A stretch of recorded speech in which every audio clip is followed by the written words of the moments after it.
আসসালামু আলাইকুম আমার প্রিয় বন্ধুরা, সবাই কেমন আছেন? আশা করি সবাই ভালো আছেন। আপনারা দেখতে পাচ্ছেন এখানে আমাদের অসংখ্য ফোন রয়েছে, যেই ফোনগুলো দিয়ে আমরা ছাত্রদেরকে প্রতিনিয়ত প্র্যাকটিস করিয়ে থাকি।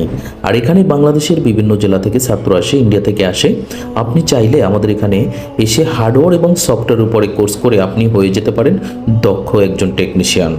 জীবন পরিবর্তন করতে হলে অবশ্যই আপনাকে প্রতিনিয়ত জীবনের সাথে যুদ্ধ করে যেতে হবে, তা না হলে আপনি কখনো সফলতা অর্জন করতে পারবেন না।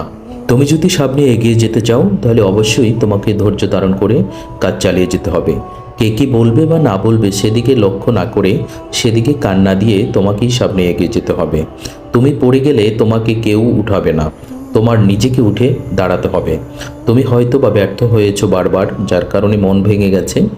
একবার ব্যর্থ হলে মন ভাঙার কোনো কারণ নেই, আবার উঠে তোমাকে দাঁড়াতে হবে। সফলতা আজ অথবা কাল, কাল না হয় তার পরের দিন আসবে। কষ্ট এবং পরিশ্রম চালিয়ে যাও, তাহলে সফলতা একদিন অবশ্যই তোমাকে ধরা দিবে। জীবন যুদ্ধে যখন নেমেছো তোমাকে জয়ী হতেই হবে। পৃথিবীতে টাকা ছাড়া ওই মানুষটাই বড় মূল্যহীন। যার টাকা আছে তার পৃথিবীতে সবই আছে, আত্মীয় স্বজন, ভাই বোন সব কিছুই পাওয়া যায়। আর টাকা ছাড়া পৃথিবীতে কিছুই মেলে না। তোমার টাকা না থাকলে তোমাকে কেউ জিজ্ঞাসা করবে না তুমি একবেলা খেয়েছো বা না খেয়ে আছো, এটা কেউ জিজ্ঞাসা করবে না। তুমি যদি নিজেকে ডেভেলপ করতে পারো, সবার কাছে প্রিয় একটি মানুষ হয়ে উঠবে। আর হার্ডওয়্যার এবং সফটওয়্যার উপরে কোর্স করলে এবং ভালো করে পারফেক্টলিভাবে কাজগুলো করতে পারলে তুমি হয়ে যেতে পারো ভালো একজন দক্ষ টেকনিশিয়ান, এবং প্রতি মাসে লক্ষ লক্ষ টাকা ইনকাম করাও সেটা সম্ভব হবে।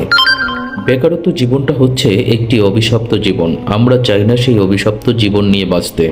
আমরা চাই জীবনটাকে সুন্দর করে সাজাতে, যেই জীবনে সুখ শান্তি সব কিছুই কাটানো যাবে। আর বারবার চেষ্টা করেও যখন আমি সফল হতে পারি না, মন ভাঙার কোনো কারণ নেই। তুমি একবার নয় বারবার ট্রাই করো, একবার সফল অবশ্যই হবা। তুমি যদি বেকার থাকো তাহলে দেখবা তোমার আত্মীয় স্বজন তোমাকে অ্যাঙ্কার করে কথা বলবে, তোমাকে কখনো সাপোর্ট করার জন্য তারা আসবে না। কারণ হচ্ছে বেকারত্ব মানুষগুলাকে কেউ ভালোবাসতে চায় না। কারণ দুঃখের দিনে কেউ পাশে থাকে না, সুখের দিনে সবাই কাছে আসে এবং সবাই ভালোবাসে। তাই আসুন বন্ধু, জীবনটাকে সাজাতে হলে আমাদেরকে পরিশ্রমের মাধ্যমেই সাজাতে হবে, তা না হলে আমরা কখনো জীবনটাকে সুন্দর করে সাজাতে পারবো না। হাতে কলমে প্র্যাকটিক্যালে কাজ শিখে আপনি হয়ে যেতে পারেন ভালো একজন দক্ষ টেকনিশিয়ান, যাতে করে আপনার জীবনটাকে সুন্দর করে সাজাতে পারবেন। তো এখানে সবাই সুন্দর করে কাজ করতেছে প্র্যাকটিক্যালে। আমরা প্রতিটা কাজ থিওরিক্যাল এবং প্র্যাকটিক্যালে করিয়ে থাকি, যাতে করে ছাত্ররা খুব সুন্দর করে বুঝতে পারে এবং জীবনটাকে সুন্দর করে সাজাতে পারে। সবাই ভালো থাকবেন, সুস্থ থাকবেন। আল্লাহ হাফেজ।